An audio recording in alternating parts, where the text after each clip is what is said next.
আজকের রেসিপি আপনাদের সঙ্গে শেয়ার করব গরম ভাতের সঙ্গে খাওয়ার জন্য একদম অল্প সময় তৈরি করে নিতে পারবেন এগ কারি। এটা তৈরি করে নেওয়া একদম সহজ, ঘরে থাকা কয়েকটা উপকরণ থাকলে হয়ে যাবে। আসসালামু আলাইকুম, ওয়েলকাম টু পারভিন রান্নাঘর।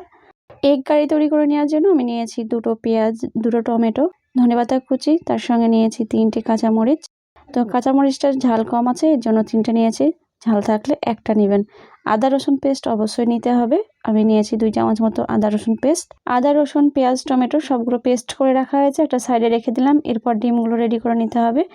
এগ কারি তৈরি করে নেওয়ার জন্য 4টে ডিম ভেঙে নিলাম, চাইলে আপনারা বাড়িয়ে নিতে পারেন। 1/4 টিস্পুন করে দিয়ে দিয়েছি লবণ, চিলি ফ্লেক্স, হলুদ গুঁড়ো, ধনেপাতা কুচি। হলুদ গুঁড়োটা একদম অল্প পরিমাণে দিয়েছি, এতে করে সুন্দর কালার এবং ফ্লেভারটা সুন্দর আসবে। সবগুলো উপকরণ দেওয়া হয়ে গেলে ডিমটাকে ভালোভাবে ফেটিয়ে নিতে হবে।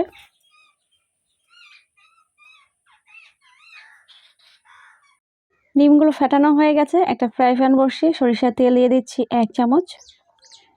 তেলটা যখন একটু গরম হয়ে আসবে তখন এর মধ্যে দিয়ে দিতে হবে ডিম। তো ডিমটাকে কিন্তু আমি একসঙ্গে তৈরি করছি না, এটা দুটো ব্যাচে তৈরি করব। গ্যাস ওভেনটা কিন্তু একদম লো ফ্লেমে থাকবে, ফোল্ড করে নিতে হবে। তো রোলের মতো করে নিলাম। গ্যাস ওভেনটা অবশ্যই লো ফ্লেমে তৈরি করবেন, আর ডিমগুলো একদম হার্ড করে ফেলবেন না, নরম থাকা অবস্থায় এটাকে রোল করে ফেলতে হবে। তো দুটো ব্যাচে তৈরি করে নিলাম, আর নরম থাকা অবস্থায় এটাকে রোল করে নিলাম।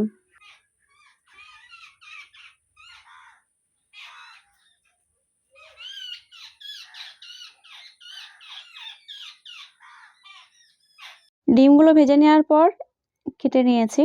তো কিভাবে কেটেছি দেখে বুঝতে পারবেন, এগুলো কিন্তু অনেক বেশি নরম এবং সফট তুলতুলে হয়। তো এভাবে এখন রেখে দিচ্ছি, পরের স্টেপে আমাদের কাজগুলো করে নিই। একটা ফ্রাই প্যানে দিয়ে দিচ্ছি তেল 2 চামচ মতো। আমি আজকে সরিষার তেলে রান্না করছি। তেলটা হালকা গরম হতে শুরু করেছে, এই সময় 2টো এলাচ ফাটিয়ে দিয়ে নিলাম। এই সময় কিন্তু আপনারা তেজপাতা, গোটা জিরে দিতে পারেন। আমার গোটা জিরে পছন্দ না, এর জন্য আমি ব্যবহার করিনি, চাইলে আপনারা দিতে পারেন। কাঁচা লঙ্কা পেঁয়াজ একসঙ্গে পেস্ট দিয়ে দিলাম, তার সঙ্গে 1 চামচ করে আদা রসুন পেস্ট দিয়ে দিচ্ছি। ডিমের পরিমাণ কম বা বেশি থাকলে মশলাগুলো কম বা বাড়িয়ে নিতে হবে।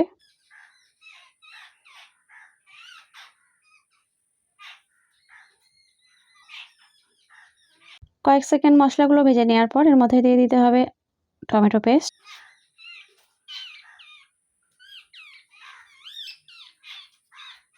এরপর গুঁড়ো মশলাগুলো দিয়ে দিচ্ছি, টেস্ট অনুযায়ী লবণ বা 1/2 চামচ করে সব দিয়ে দিচ্ছি মশলাগুলো। 1/2 চামচ লবণ, জিরে গুঁড়ো, ধনে গুঁড়ো, রেড চিলি পাউডার, সুন্দর কালার আনবে, ঝাল হবে না, হলুদ গুঁড়ো, আর ঝালের জন্য 1/4 টিস্পুন দিয়ে দিচ্ছি মরিচ গুঁড়ো। এরপর মশলাটাকে একটু সময় নিয়ে লো ফ্লেমে রান্না করে নিতে হবে। অবশ্যই মশলার মধ্যে যখন তেলটা ফুটে উঠবে বা ভেসে উঠতে শুরু করবে তখনই বুঝতে পারবেন মশলাটা সুন্দরভাবে কষিয়ে নেওয়া হয়ে গেছে।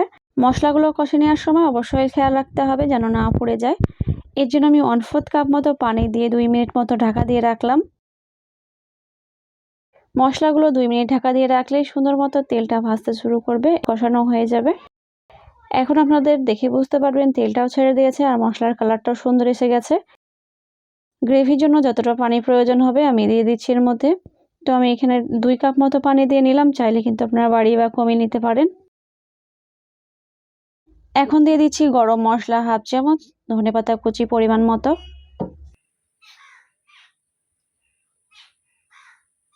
3 থেকে 4 মিনিট আমি ঢাকা দিয়ে গ্রেভিটাকে ফুটিয়ে নিয়েছি।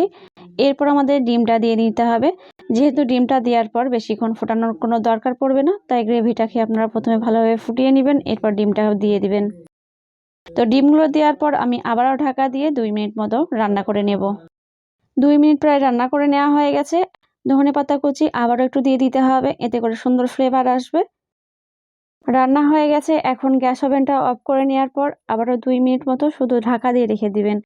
এতে করে দেখবেন সুন্দর একটা কালার বের হয়েছে আর ডিমের মধ্যে সুন্দর গ্রেভিও ঢুকে গেছে। যতটা গ্রেভি দেখছেন কিছুক্ষণ পর কিন্তু অতটা গ্রেভি থাকবে না। গরম ভাতের সঙ্গে এগ কারি খেতে বেশ ভালোই লাগে, আপনাদের কতটা ভালো লাগে সেটাও জানাবেন। আজকের রেসিপিটি যদি আপনাদের কাছে ভালো লেগে থাকে অবশ্যই চ্যানেলটিকে সাবস্ক্রাইব করে পাশে থাকা বেল আইকনটি প্রেস করে দিতে ভুলবেন না। আজকের মতো এইটুকুই, আল্লাহ হাফেজ।